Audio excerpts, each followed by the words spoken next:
The tale of Apollo and Daphne. One fateful day, Apollo encountered Eros, the mischievous god of love, wielding his tiny bow and quiver. Eros, though smaller in stature and younger in power, bore arrows with effects so profound they could bend the will of the mightiest gods and mortals alike. Seeing Eros playing with his bow, Apollo mocked him, saying, "Why, little archer, do you carry such weapons?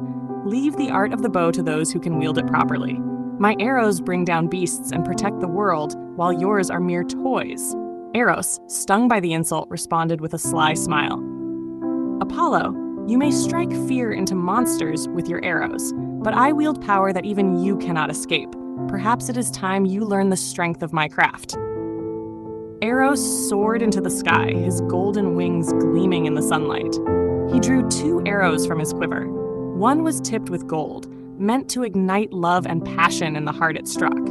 The other was tipped with lead, a cruel weapon that repelled love, sowing indifference and disdain. With precise aim, Eros loosed the golden arrow into Apollo's chest, filling him with an overwhelming and immediate desire. For the lead-tipped arrow, his target was Daphne, a nymph known for her ethereal beauty and unyielding chastity. The arrow struck her heart, and the seed of disdain blossomed within her. Daphne, the daughter of the river god Zeus, had long dedicated herself to the worship of Artemis, the virgin goddess of the hunt. She roamed the forests, her bow slung over her shoulder, her feet swift as the wind.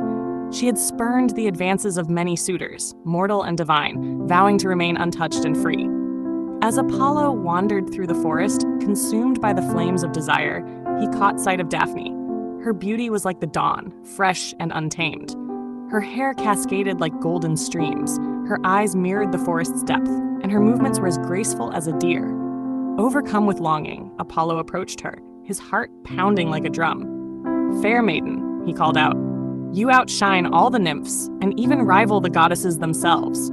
I am Apollo, god of the sun and music, and I seek your affection. With me, you shall know no sorrow." But Daphne, feeling the weight of the lead-tipped arrow, was repulsed. She turned away from Apollo, her voice resolute. "Leave me, god.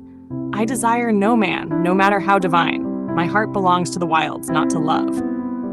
Yet Apollo, blinded by his passion, could not accept her refusal. He pursued her through the forest, pleading and proclaiming his love. "Daphne, do not flee. I mean no harm. I can protect you, shower you with gifts, and bring you immortal joy." But Daphne's only response was swift flight. She darted through the woods, her feet brushing the mossy ground, her breath labored but determined. Apollo chased after her, his divine speed narrowing the gap between them. As the distance between them dwindled, Daphne's fear grew. She called out to her father, the river god Penis, her voice trembling with desperation. "Father, help me! Save me from this relentless god!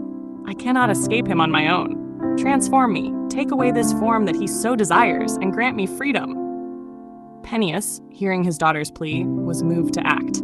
As Apollo reached out to grasp Daphne, her prayer was answered. A sudden stillness fell over the forest as Daphne's body began to change.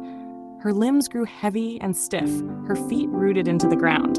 Her arms stretched skyward, their flesh turning to bark, her fingers sprouting leaves.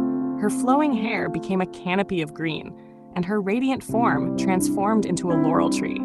Apollo, stunned and heartbroken, stood before the tree that was once Daphne. He placed his hand on the rough bark, feeling the faint pulse of her life within. "Daphne," he whispered, "you have escaped me, yet you shall remain mine in another way." In his grief, Apollo declared the laurel tree sacred, a symbol of victory and honor. He wove its branches into a wreath and wore it upon his head, vowing to cherish her memory forever. "You shall never wither," he proclaimed. "Your leaves will remain evergreen, and your spirit will be revered by gods and mortals alike." And so Daphne's transformation became her liberation, but it also immortalized Apollo's unfulfilled love. The laurel tree stood as a testament to the complex interplay of desire, freedom, and consequence, its branches whispering the tale to all who wandered beneath its shade.